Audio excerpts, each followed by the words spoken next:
नमस्ते दोस्तों, मैं हूं दीक्षा और श्री एस्ट्रो दीक्षा पर आप सभी का बहुत बहुत स्वागत है।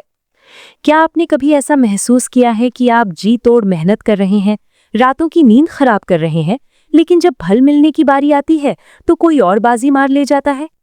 या फिर ऐसा कि आपकी काबिलियत तो बहुत है, लेकिन दुनिया आपको वो पहचान नहीं दे पा रही है जिसके आप हकदार हैं? दोस्तों, हम अक्सर कहते हैं कि मेरा वक्त कब बदलेगा, तो कान खोलकर सुन लीजिए, क्योंकि 14 अप्रैल को आसमान में एक ऐसी हलचल हुई है जिसने आपकी किस्मत के बंद तालों की चाबी घुमा दी है। सूर्यदेव, जिन्हें हम ग्रहों का राजा कहते हैं, उन्होंने अपनी राशि बदल ली है और वो अब अपनी सबसे ताकतवर स्थिति यानी उच्च के होकर आपके कर्म भाव में आ चुके हैं। कर्क राशि वालों, आपके लिए ये सिर्फ एक छोटा सा बदलाव नहीं है, ये आपके जीवन की एक नई शुरुआत है।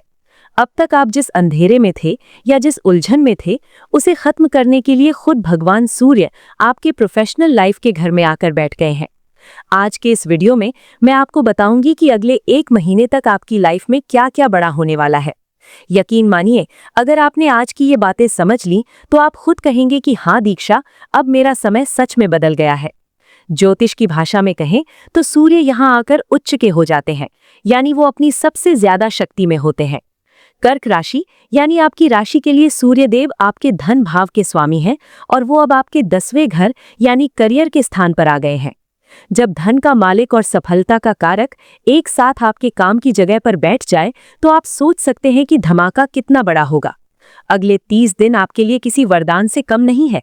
चलिए विस्तार से बात करते हैं कि आपकी नौकरी, व्यापार, पैसा, परिवार और सेहत पर इसका क्या असर होगा।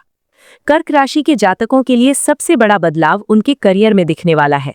अगर आप काफी समय से सरकारी नौकरी की तैयारी कर रहे थे या किसी प्रतियोगी परीक्षा के नतीजे का इंतजार कर रहे थे, तो अब आपको खुशखबरी मिल सकती है। सूर्य सत्ता का प्रतीक है।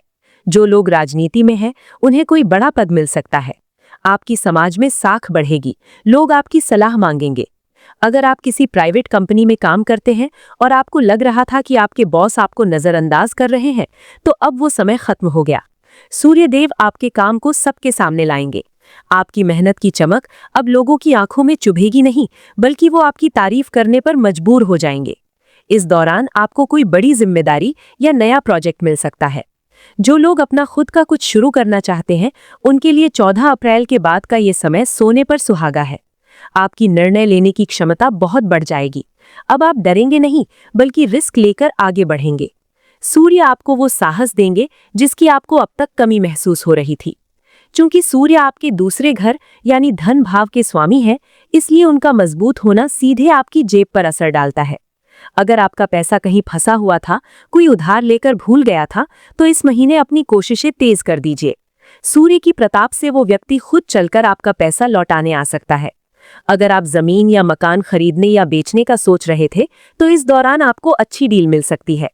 पैतृक संपत्ति यानी पुरखों की जमीन से जुड़ा कोई विवाद चल रहा था, तो फैसला आपके हक में आने की पूरी संभावना है।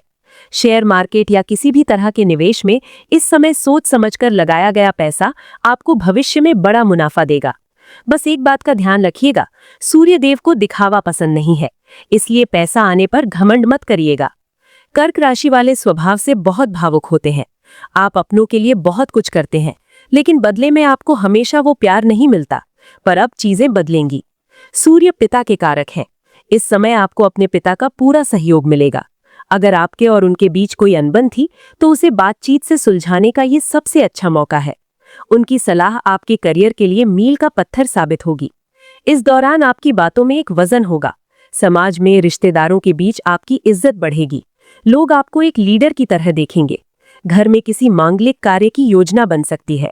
हालांकि आप अपने काम में बहुत व्यस्त रहेंगे, लेकिन आपका पार्टनर आपकी इस मेहनत को समझेगा और आपका पूरा साथ देगा।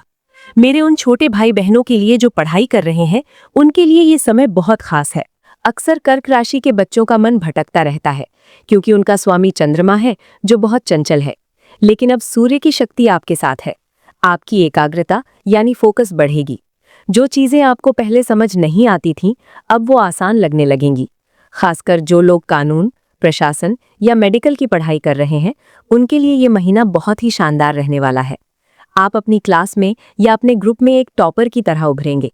जहां सूर्य सफलता देते हैं, वहीं वो अपनी तपिश भी देते हैं। कर्क राशि के जातकों को इस समय अपनी आंखों और सिरदर्द का थोड़ा ध्यान रखना चाहिए। काम के बोझ की वजह से आपको मानसिक तनाव महसूस हो सकता है। ज्यादा गर्मी से बचें और पानी खूब पिएं। चूंकि आप काम में बहुत बिजी रहने वाले हैं, इसलिए समय पर खाना खाना मत भूलिएगा। आपकी भीतरी ताकत तो बढ़ी रहेगी, लेकिन छोटी मोटी लापरवाही भारी पड़ सकती है। अब बात करते हैं उस हिस्से की जो शायद सुनने में आपको थोड़ी कड़वी लगे, लेकिन एक दोस्त के नाते मेरा आपको सावधान करना बहुत जरूरी है।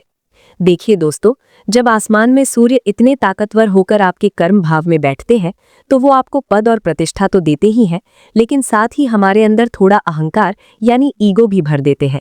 कर्क राशि वालों, आपको इस पूरे महीने अपनी इसी मानसिक स्थिति पर सबसे ज्यादा काम करना है। सफलता का नशा अक्सर इंसान के सिर चढ़कर बोलने लगता है। इस दौरान आपको महसूस हो सकता है कि सिर्फ आप ही सबसे सही हैं और बाकी सब गलत। इस चक्कर में आप अपने साथ काम करने वालों या अपने जूनियर्स के साथ रूखा व्यवहार कर सकते हैं।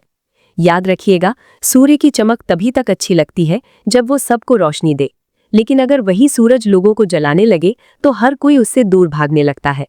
इसलिए अपने व्यवहार में विनम्रता बनाए रखें। ऑफिस में किसी भी तरह की राजनीति या बहसबाजी से खुद को कोसों दूर रखें, खासकर अपने बड़े अधिकारियों के साथ। भले ही आपकी बात सही हो, फिर भी उसे रखने का तरीका बहुत ही शांत और सुलझा हुआ होना चाहिए। दूसरी बड़ी बात है आपकी सेहत। काम की धुन में आप इतने मग्न हो सकते हैं कि आप अपने शरीर की पुकार सुनना ही भूल जाएं। इस समय आपको सिरदर्द, आंखों में भारीपन या बहुत ज्यादा थकान महसूस हो सकती है। ज्यादा गुस्सा करने से आपका मानसिक सुकून छिन सकता है और इसका सीधा असर आपके काम पर पड़ेगा। इसलिए खुद को थोड़ा वक्त दें, खूब पानी पिएं और ठंडे दिमाग से फैसले लें। तीसरी और सबसे जरूरी सलाह, ओवर कॉन्फिडेंस में आकर कोई भी बड़ा निवेश या फैसला बिना सोचे समझे ना करें।